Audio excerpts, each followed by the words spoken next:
Assalamualaikum warahmatullahi wabarakatuh.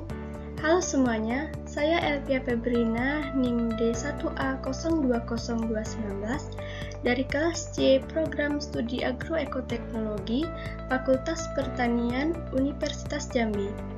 Di sini saya akan membuat video mengenai alat ukur kelembapan udara, tugas mata kuliah agroklimatologi. Alat ukur kelembapan udara, yang pertama ada psikrometer, yang kedua ada psikrometer Assmann, yang ketiga psikrometer Schilling, yang keempat hygrometer, yang kelima hygrometer rambut, yang keenam barometer. Sebelum kita menjelaskan beberapa alat ukur kelembapan udara, kita harus mengetahui apa itu kelembapan udara. Kelembapan udara pada dasarnya adalah ukuran kadar uap air yang berada dalam bentuk gas di udara. Udara di sini dapat dimaknai sebagai udara dalam ruangan ataupun udara pada lapisan atmosfer. Jumlah uap air yang berada di atmosfer sekitar 2% saja dari jumlah massa keseluruhan dari atmosfer. Jumlah yang relatif sedikit jika dibandingkan dengan gas lain. Kita akan memasuki alat pengukur kelembapan udara yang pertama, yaitu psikrometer. Psikrometer adalah perangkat untuk mengukur kelembapan relatif udara. Pada psikrometer menggunakan dua buah termometer sebagai komponen utamanya. Termometer pertama merupakan termometer bola kering yang digunakan untuk mengukur suhu udara biasa. Sedangkan termometer yang kedua merupakan termometer bola basah yang digunakan untuk mengukur suhu udara jenuh atau lembab. Terdapat 4 komponen psikrometer. Yang pertama, termometer bola basah, yang kedua termometer bola kering, yang ketiga kain, yang keempat air suling. Kita lanjut ke cara penggunaan alat psikrometer. Cara penggunaannya yaitu dengan meletakkan di tempat yang akan diukur kelembapannya. Kemudian tunggu dan bacalah skalanya. Skala kelembapan biasanya ditandai dengan huruf H, dan kalau suhu ruangan sama dengan derajat Celcius. Hal-hal yang sangat mempengaruhi ketelitian pengukuran kelembapan dengan mempergunakan psikrometer ialah: yang A. Sifat peka, teliti dan cara membaca termometer. Yang B. Kecepatan udara melalui termometer bola basah. Yang C. Ukuran, bentuk, bahan dan cara membasahi kain. Yang D. Letak bola kering atau bola basah. Yang E. Suhu dan murninya air yang dipakai untuk membasahi kain. Yang kedua ada psikrometer Assmann. Psikrometer Assmann merupakan salah satu alat yang digunakan untuk mengukur kelembapan udara. Komponen psikometer Assmann yang pertama ada kunci pemutar, yang kedua aspirator, yang ketiga spring case, yang keempat termometer, yang kelima insulin putih, yang keenam insulin hitam, ketujuh tabung insulasi, dan yang terakhir tabung pelindung. Cara penggunaan alat. Yang pertama, kain muslin pada bola basah dibasahi dengan air suling atau air bersih menggunakan karet balon. Yang kedua, putar jam kipas angin, tetapi jangan terlalu keras, sehingga udara terhisap dari bawah menuju ventilasi. Yang ketiga, tunggu 3-4 menit, kemudian baca termometer bola basah dan kering dengan ketelitian 0,1 derajat Celcius. Yang terakhir, gunakan koreksi indeks pada pembacaan termometer. Periksa tabel psikrometrik untuk menentukan nilai kelembapan udaranya. Yang ketiga yaitu alat psikrometer Schilling.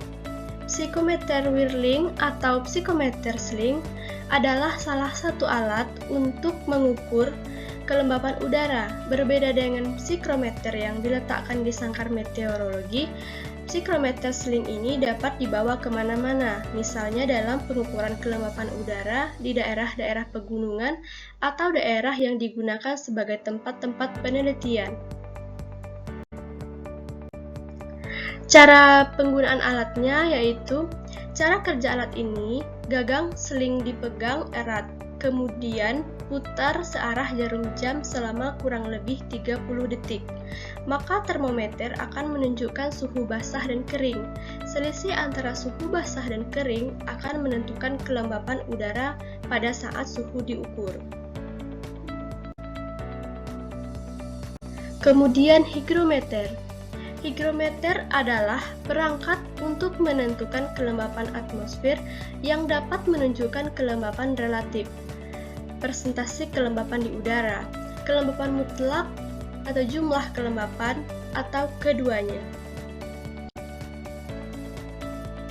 Cara penggunaan alat ini: dalam menjalankan tugasnya, alat ukur ini menggunakan dua termometer yang berguna untuk mengukur suhu biasa dan suhu lembab. Untuk jenis pertama, air raksa akan dibiarkan kering untuk mengukur suhu yang sebenarnya, sedangkan untuk jenis kedua akan dibiarkan basah untuk proses kondensasi uap air.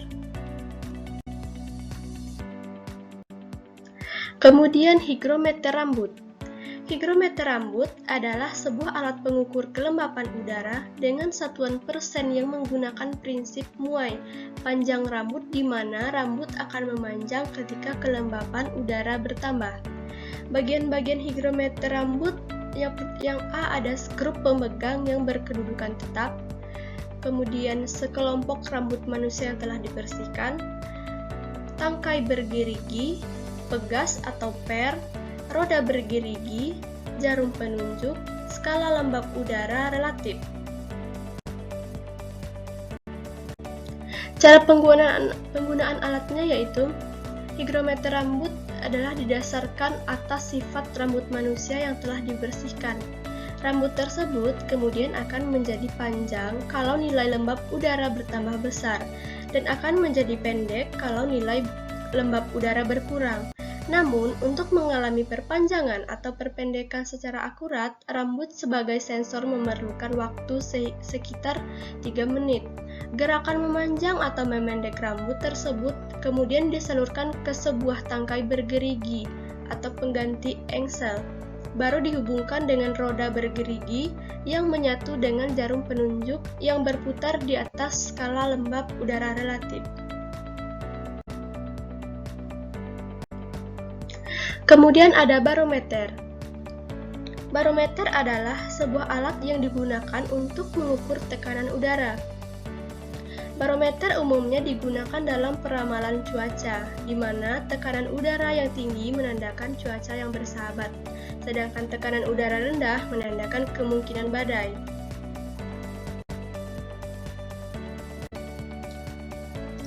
Cara penggunaan alat ini yaitu: sebuah barometer raksa memiliki tabung kaca dengan ketinggian minimal 84 cm. Ditutup pada salah satu ujungnya. Dengan reservoir merkuri mengisi penuh dan terbuka di pangkalnya. Berat merkuri menciptakan vakum di bagian atas tabung. Merkuri dalam bentuk tabung menyesuaikan sampai berat merkuri dalam kolom tabung menghasilkan tekanan atmosfer bekerja pada reservoir.